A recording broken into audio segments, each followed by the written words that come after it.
This girl is going viral for complaining about her job. Turns out she's just graduated from college and she's in her first real job and has realized that life actually sucks. Now, this is one of the most divided videos I've seen. Like, half the people are like supporting her, saying that, yeah, it's pretty hard. And the rest half are saying like, well, buck up, you know, that's pretty much life and you gotta get used to it. And you're a whiny, entitled Gen Z brat. Gen Z girl finds out what a real job is like. I know I'm probably just being so dramatic and annoying, but this is my first job, like my first 9-to-5 job after college, and I'm in person, and I'm commuting in the city, and it takes me fucking forever to get there.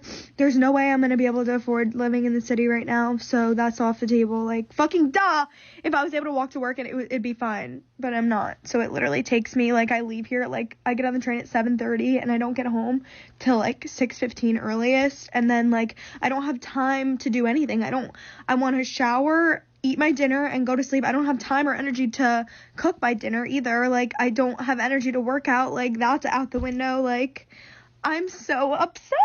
Oh my god. Nothing to do with my job at all, but just, like, the 9-to-5 schedule in general is crazy. Being in the office 9-to-5, like, if it was remote, you get off at 5, and you're home, and everything's fine. But, like, I'm not home. It takes me long to get home, and, like, people that drive to the office, like, you don't get off at 5, and I know it could be worse. I know I could be working longer, but, like, I literally get off, it's pitch black, like, I don't have energy. How do you have friends? Like, how do you have time to, like, meet, like, a guy? I don't know. Like, how do you have time for, like, dating? Like, I don't have time for anything, and I'm, like, so stressed out, and I'm also getting my period, so that's why I'm all emotional, but, like, am I so dramatic? It's fine. Okay, well, that honestly sounds absolutely awful. That is pretty much the 9-to-5 life. I saw that coming from a mile away, honestly, in college. I was actually panicking about my 9-to-5 in my first year of college, even though I had like 3-4 years left. I was like, well, I know exactly how it's going to be because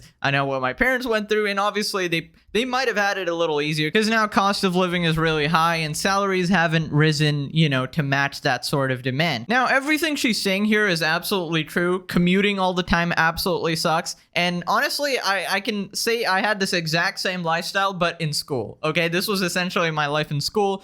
A 1-hour goddamn bus ride to school and back. And then we had homework or whatever, and we had tons of exams to prepare for all the time. So essentially I had no life and no time to do anything. If you wanted to hang out with friends or work out or anything like that, you're essentially sacrificing your grades and potential future career or whatever. That's what they had you believe, essentially. Now, obviously, I hit the major lottery with YouTube, so I'm really thankful for that I'm not tied to this sort of lifestyle. But I can definitely empathize, and the 9-to-5 sounds absolutely awful. I've been ranting about this shit for ages, the school system, the college system, and the job system. I hate all of it. So let's just take a look at all the responses to this. She's right. It's not normal to work somewhere where you spend less awake time with family than you do at work. We have accepted the 40-hour work week given to the world by manufacturing. The goal is to break out of the system of working every day. Tears are normal. This is BS. Honestly, I am with her. I do understand it's super goddamn hard, but obviously crying about it does absolutely nothing. So you got to find a way to get out of your unique situation. Always there's the side hustle route, which is really hard, obviously, or going to another job, but you got to work with what you got. That's pretty much just life. You're dealt with some good cards, maybe a good family or something like that, and you're dealt with some bad cards where you spawn in a time where the salary you make from a regular 9-to-5 is not enough to sustain your life, and you don't have much free time as a working adult. Here we have this guy just dunking on her. This generation is completely doomed. They can't even hold a 9-to-5 job without having a mental breakdown. Now, are there jobs that exist that are harder than this? Obviously. Are there people who have suffered more? Yes. Okay. And maybe this is not even an average amount of suffering that a normal person goes through. Maybe a normal person's life is 10 times harder than this, but you know, it doesn't really invalidate all your emotions or whatever. It's okay to cry. She said she was on her period or something, so it makes you more emotional as well. But I hope she understands that posting this online and complaining about it online does absolutely nothing except signal to employers that I do not want to hire this person, okay? If your boss watches this video, you think they're going to give you a promotion? Like, I'm just being real here, okay?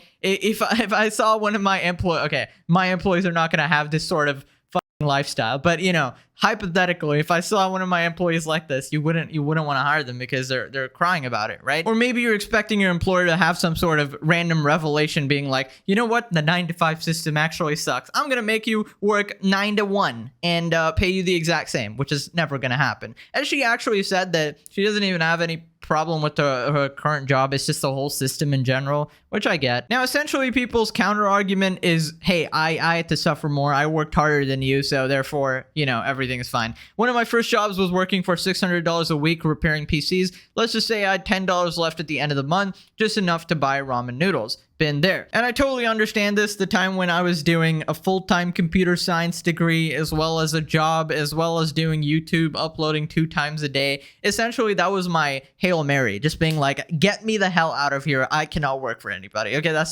just me. And I went through 2 years of that with getting paid $0, okay, to eventually break out of that lifestyle. Is it deserved? I would say yes, but it's also an element of luck as well. So, you got to find a way, man. I do feel sympathy, though. Karen, I'd like you to meet my friend's life and responsibility. I'm guessing this is what it looks like for all of them right before they join OnlyFans. If they have nothing of value to offer or contribute to the world, they will sell the kitty. I mean, there is a bit of a pipeline there where, of course, if your job is not paying you that much and you find this easy route to get extra money, many people are going to go for it, although they don't realize some of the long-term consequences of that. But, it's a personal choice. Here we have Mudahar here, actually. I'm seeing this girl get dunked on, and for her age, I can see why her current routine is soul-sucking. Everyone's been here at this point in life. I hope she can sort out her work-life balance. My early 20s weren't fun either. It gets easier. Yeah, eventually you kind of just get used to it, and you find sort of ways to work around it. Like, okay, you got 9 to 5. That's kind of blocked out. So after that, you just start maximizing the time you have left. You go straight home, no dilly-dallying, talking with the coworkers or something like that. And you prioritize the things that are important to you. Like, if a workout is important to you, you do that. If your dating is important to you, you do that. And it's just a matter of choosing the stuff that is the on the top priority list of your list of things to do, because obviously in life you're not going to be able to do everything at all. But yeah, you should probably have a little more free time, but it is what it is, She has a reason to cry. Humans weren't made to work a 9 to 5 for 5 straight days, dissociate for 2, and rinse and repeat the same thing for nearly 40 years. We deserve to enjoy our lives. We weren't born to only work, period. This is why I always tell everybody, like, you can optimize the rest of your time and all that, and that's kind of what you got to do. But at the essence of it, working is going to take up most of your life. That just is what it is. So you better like what you do, okay? Even if there's like 2 jobs and one pays lesser than the other and you can survive, right?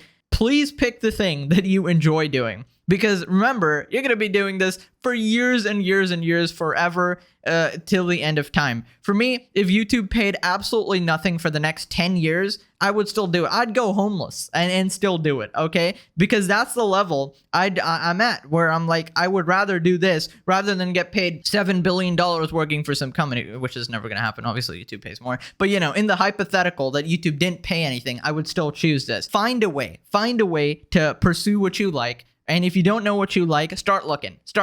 Let me know what you think. Hopefully you guys can all find a healthy balance with your work life. Anyways, that's pretty much it. Unless you're 13 and playing Minecraft right now. I mean, just enjoy it, I guess. All right, that's it. Bye-bye.